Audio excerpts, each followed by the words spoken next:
Hello दोस्तों, welcome back to our channel. तो जैसा कि हमने पिछले एपिसोड में देखा था, जहां यंग मास्टर कुंग के आदमी युनची के पीछे पड़े हुए थे और उनमें से एक आदमी ने पीछे से वहां पे युनची के ऊपर अटैक कर दिया था, जिसकी वजह से वहां पे युनची थोड़ा घायल हो गया था। और यहीं से नेक्स्ट एपिसोड की शुरुआत होती है, जहाँ जैसे युनची दोबारा खड़े होने की कोशिश करता है तो उस वॉरियर ने काफी तेजी से आगे जाकर युनची को उसके गले से पकड़ते हुए दोबारा नीचे गिरा दिया था। और वो अपने डैगर को बाहर निकालकर युनची के गले के ऊपर रखते हुए उससे कहता है, यंग मास्टर के ऑर्डर के मुताबिक मैं तुम्हें यहाँ पे मारने के लिए आया हूँ, तो अब तुम मरने के लिए तैयार हो जाओ। लेकिन यंग मास्टर कुंग ने मुझसे कहा था कि मैं ऐसे ही तुम्हें ना मार दूं, बल्कि तुम्हें बहुत ही बुरी तरह से तड़पा तड़पा के मारूं। और ये कहकर वो वॉरियर सबसे पहले युनची की आंख निकालने के लिए उसके ऊपर अटैक करने की कोशिश करता है, लेकिन वो युनची की आंख के ऊपर अटैक कर पाता उससे पहले ही युनची ने पास से मट्टी उठाते हुए उस वॉरियर की आंखों में डाल दी थी। और इस मौके का फायदा उठाकर युनची दोबारा वहाँ से भागने लगा था, लेकिन उस वॉरियर ने भी अपनी खास टेक्निक का यूज करते हुए उस मिट्टी को अपनी आंखों में गिरने से पहले ही रोक दिया था। और उसके बाद वो गुस्से से युनची की तरफ देखते हुए उससे कहता है, नाइस, अब तुम्हें मारने में और भी ज्यादा मजा आएगा। और ये कहकर उस वॉरियर ने अपनी स्पिरिचुअल पावर का यूज करते हुए पीछे से ही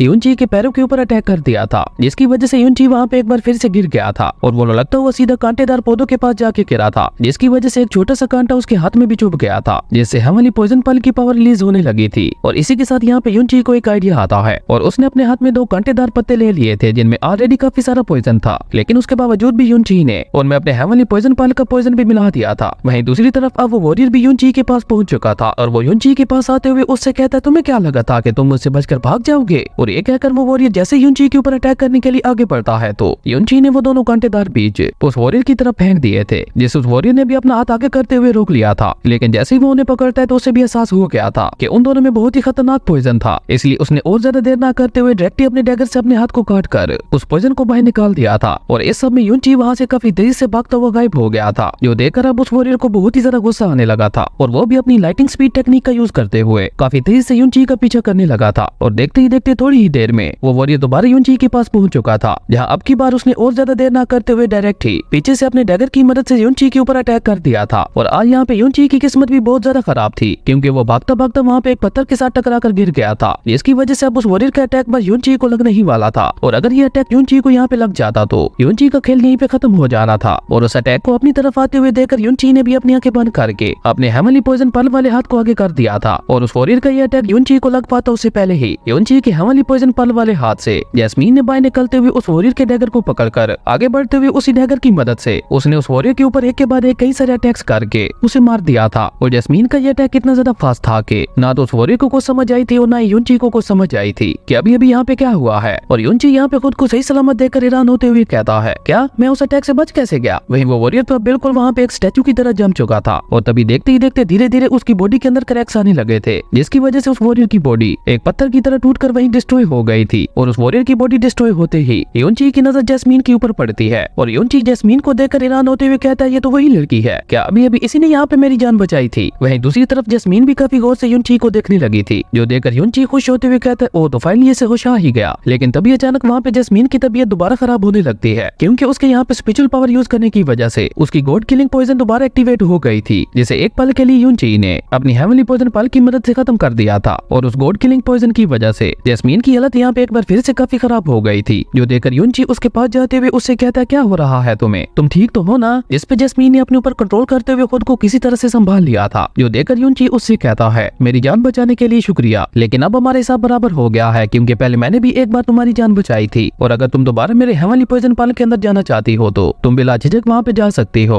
और ये कहकर युनची उसे अपना नाम बताते हुए कहता है कि मेरा नाम युनची है और तुम्हारा नाम क्या है। लेकिन युनची अभी ये सब कह ही रहा था कि तभी जैस्मीन ने काफी गुस्से से आगे बढ़ते हुए जाकर युनची को गले से पकड़कर पीछे एक स्टोन के साथ जाके लगा दिया था। और वो कोल्ड टून में युनची से कहती है, हेवनली पॉइजन पर्ल एक हेवनली ट्रायर है, लेकिन मुझे समझ नहीं आ रही कि उसके बावजूद भी हेवनली पॉइजन पर्ल ने तुम्हारे जैसे एक लूजर को अपना मालिक कैसे चुन लिया। और ये कहकर जैस्मीन युनची का गला और भी ज्यादा जोर से दबाने लगी थी, जो देखकर युनची बहुत ही मुश्किल से बोलते हुए उससे कहता है, अगर तुम मुझे मारना चाहती तो अभी अभी तुमने हेवनली पॉइजन पर्ल से बाहर निकलकर मेरी जान नहीं बचाई होती। इवन तुमने मेरी जान बचाने के लिए अपनी जान को खतरे में डाल दिया था, क्योंकि तुम ये बात जानती थी कि अपनी स्पिरिचुअल पावर को यूज करने के बाद तुम्हारी गॉड किलिंग पॉइजन एक्टिवेट हो जाएगी। लेकिन इस सब के बावजूद भी तुमने मेरी जान बचाई, इसका मतलब है तुम्हें वाकई मेरी जान की परवाह है। और ये कहकर युनची जैस्मीन को बताता है कि वो गॉड किलिंग पॉइजन ना सिर्फ तुम्हारी बॉडी को डैमेज कर रहा है, बल्कि उसी के साथ साथ वो धीरे धीरे तुम्हारी सोल को भी डैमेज कर रहा है। और अब जब तुम मेरे हेवनली पॉइजन पल के अंदर रहती हो तो इस हिसाब से मेरी लाइफ अब तुम्हारी भी है। लेकिन अगर उसके बावजूद भी तुम मुझे मारकर वो हेवनली पॉइजन पल को मुझसे छीनने की कोशिश करोगी तो उससे तुम एक ही झटके में खत्म हो जाओगी। और ये कहते करते हुए युनची ने वहाँ पे खुद को ढीला छोड़ दिया था, जो देखकर जैस्मीन ने भी उसे छोड़ दिया था। जिसके बाद युनची नीचे बैठकर लंबी लंबी सांसें लेने लगा था, जो देखकर जैस्मीन उससे कहती है कि तुम्हारे जैसे एक लूजर गोड किलिंग पॉइजन के बारे में इतना सब कुछ कैसे जानता है। जिस पे युनची उससे कहता है क्योंकि मैं एक हाईली स्किल्ड डॉक्टर हूँ और इस सब के बारे में मैं बहुत अच्छे से जानता हूँ, और इसी के साथ मैं ये भी जानता हूँ कि तुम्हारी इस गोड किलिंग पॉइजन का इलाज सिर्फ एक किंग फेस के रियलम का कल्टीवेटर ही कर सकता है, लेकिन उसके लिए भी उसे काफी सारे मटेरियल्स की जरूरत होगी, और वैसे भी तुम्हारी लाइफ मुझसे ज्यादा वैल्यूएबल होगी। तो इसलिए अगर तुम नहीं मरना चाहती तो तुम्हें मुझे नहीं मारना होगा, और उसी के साथ बाकी लोगों से भी तुम्हें मुझे प्रोटेक्ट करना होगा, क्योंकि अगर मैं मरा तो मेरे साथ साथ तुम भी मर जाओगी। और तभी वहाँ पे यंग मास्टर कोंग का एक दूसरा वॉरियर भी युनची की तलाश में वहाँ पहुंच गया था, जो देखकर युनची स्माइल करते हुए जैस्मीन से कहता है ये लो एक और पर्सन आ गया जो मेरी जान लेना चाहता है। वहीं उस वॉरियर को भी अपने साथी वॉरियर की हालत देखकर बहुत ही ज्यादा गुस्सा आता है, और वो अपनी सोड को बाहर निकालते हुए गुस्से से युनची से पूछता है कि मेरे साथी की ऐसी हालत किसने की। जिस पे युनची जैस्मीन की तरफ इशारा करते हुए कहता है इसने, और जैसे वो वॉरियर जैस्मीन को देखता है तो वो वॉरियर एक पल के लिए जैस्मीन की खूबसूरती में खो गया था, और वो खुद से ही कहता है ये लड़की कितनी ज्यादा खूबसूरत है, ऐसी खूबसूरत लड़की तो मैंने आज तक टियानजुआन कॉन्टिनेंट के अंदर नहीं देखी। और ये कहकर वो वॉरियर लाल टपकाते हुए धीरे धीरे जैस्मीन की तरफ बढ़ने लगता है, लेकिन जैस्मीन ने अपनी स्पिरिचुअल पावर का यूज करके अपने एक मामूली से अटैक से उस वॉरियर की एग्जिस्टेंस तक को खत्म कर दिया था। ये देखकर तो युनची को भी एक झटका लगता है, और अभी वो इस बारे में कुछ सोच पाता उससे पहले ही जैस्मीन की गोड किलिंग पॉइजन दोबारा एक्टिवेट हो गई थी, जिसकी वजह से दोबारा उसकी हालत खराब होने लगी थी। ये देखकर युनची भी अपनी हेवनली पॉइजन पल की पावर का यूज करके जैस्मीन को ठीक करने की कोशिश करने लगता है, और देखते ही देखते वो गोड किलिंग पॉइजन जैस्मीन की बॉडी से दोबारा गायब हो गई थी। जिसके बाद जैस्मीन ने अचानक आगे बढ़ते हुए युनची का ब्लड पीना शुरू कर दिया था, जिसकी वजह से उस हेवनली पॉइजन पल की पावर धीरे धीरे जैस्मीन की बॉडी के अंदर जाने लगी थी। और ये देखकर युनची उससे पूछता है कि जब भी तुम मुझे देखती हो तो तुम मुझे इस तरह से काटती क्यों हो, कहीं तुम एक पपी तो नहीं हो। लेकिन वो युनची को कोई भी जवाब नहीं देती, और उसने देखते ही देखते युनची का काफी सारा ब्लड पी लिया था। जिसके बाद युनची उससे पूछता है कि तुमने मुझे अभी तक अपना नाम नहीं बताया, जिसपे वो टेढ़ा सा मुंह बनाते हुए कहती है कि मेरा नाम जैस्मीन है। जैस्मीन नाम सुनकर युनची उसकी तारीफ करते हुए कहता है कि तुम्हारी तरह तुम्हारा नाम भी बहुत ज्यादा क्यूट है। जिसपे जैस्मीन उसे बताती है कि जैस्मीन उसे कहा जाता है जो रेड ब्लड पीने की शौकीन हो। ये सुनकर युनची को दोबारा एक झटका लगता है, लेकिन वो उसे कुछ भी नहीं कहता, और उसके बाद युनची खड़ा होते हुए उससे कहता है कि तुम्हारी बॉडी के अंदर बहुत ज्यादा मात्रा में गोड किलिंग पॉइजन मौजूद है, इसलिए अब तुम और ज्यादा अपनी स्पिरिचुअल पावर का यूज मत करना, वरना वो गोड किलिंग पॉइजन दोबारा एक्टिवेट हो जाएगा। इसलिए अगर तुम चाहो तो तुम दोबारा मेरे हेवनली पॉइजन पल के अंदर जा सकती हो, मैं तुमसे प्रॉमिस करता हूँ कि मैं तुम्हें प्रोटेक्ट करूंगा। जिसपे जैस्मीन उससे पूछती है कि तुम्हारे जैसे एक कमजोर पर्सन भला मुझे कैसे प्रोटेक्ट करेगा। जिसपे युनची उससे कहता है क्यों तुम्हें मुझ पे यकीन नहीं है, ये तो बस कुछ गड़बड़ की वजह से मेरी मिस्टिक वेन्स डैमेज हो गई है, इसलिए मैं इस तरह से कमजोर हो गया हूँ, लेकिन इन 3 सालों के अंदर अंदर मैं अपनी मिस्टिक वेन्स को किसी भी हालत में रिपेयर करके रहूंगा, और उसके बाद मैं प्रैक्टिस करके दोबारा पहले की तरह स्ट्रॉन्ग बन जाऊंगा। युनची की ये बात सुनकर जैस्मीन उससे कहती है पर इसके लिए तुम्हें 3 सालों की क्यों जरूरत है, क्या मिस्टिक वेन्स को दोबारा रिपेयर करना इतना ज्यादा मुश्किल है। और ये कहकर जैस्मीन युनची से कहती है कि अगर तुम मेरी 3 शर्तों को मानने का प्रॉमिस करो तो मैं तुम्हारी बॉडी के अंदर नई मिस्टिक वेन्स बना सकती हूँ। जैस्मीन की ये बात सुनकर युनची हैरान होते हुए कहता है क्या कहा तुमने। जिसपे जैस्मीन उससे कहती है कि पावर ऑफ गॉड की मदद से मिस्टिक वेन को दोबारा बहुत ही आसानी से रीजनरेट किया जा सकता है। जिसपे युनची उससे कहता है क्या वाकई तुम सच बोल रही हो। जिसपे जैस्मीन उससे कहती है कि मैं अपनी प्रिंसेस होने की कसम खाकर कहती हूँ कि मैं बिल्कुल सच बोल रही हूँ। जैस्मीन की ये बात सुनकर युनची उससे कहता है कि अगर तुमने जो कुछ भी कहा है वो सब सच है तो मैं तुम्हारी 300 कंडीशंस पूरी करने के लिए तैयार हूँ, तुम बस मुझे बताओ कि तुम्हारी 3 कंडीशंस कौन सी हैं। जिसपे जैस्मीन उससे कहती है कि पहली कंडीशन में तुम्हें मेरे लिए 3 चीजें ढूंढनी होंगी, जिसमें पहला नेदर फ्लावर,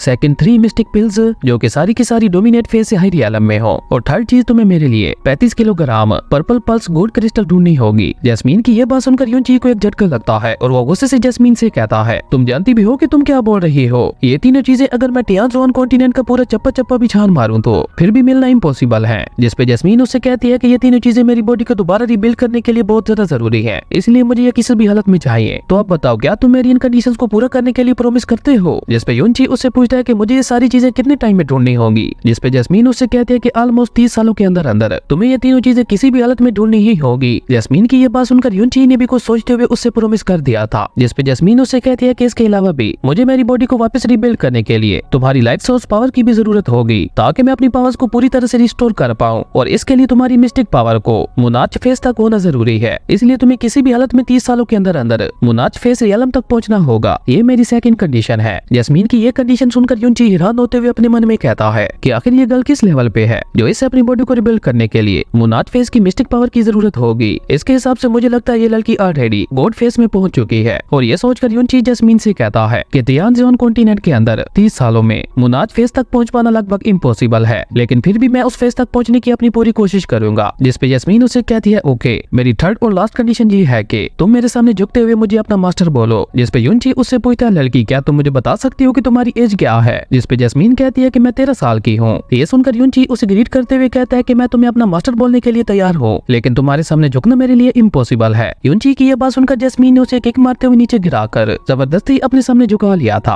और इस तरह जैस्मीन की तीनों शर्तों के लिए युनची ने प्रॉमिस कर दिया था। उसके बाद हम उन लोगों को टियानजोन कॉन्टिनेंट के रेड ड्रैगन माउंटेन्स के अंदर देखते हैं, जहाँ बैठी हुई जैस्मीन युनची से कहती है, क्या तुम जानते हो कि लोग मेरे पीछे क्यों पड़े हुए हैं और उन्होंने मुझे वो इतना खतरनाक गोड किलिंग पॉइजन क्यों दिया है? ये कहकर जैस्मीन एक ब्लड ड्रॉप को अपनी बॉडी से बाहर निकालते हुए युनची से कहती है कि ये सब सिर्फ मेरे इस ब्लड ड्रॉप की वजह से हो रहा है। और इसी के साथ हमारा ये अमेजिंग एपिसोड यहीं पे खत्म हो गया था। अगर आपको ये वीडियो अच्छी लगी तो लाइक कर दें और अगर चैनल पे नए आए हो तो सब्सक्राइब करते जाना। तो मिलता है एक न्यू वीडियो में, तब तक के लिए बाय।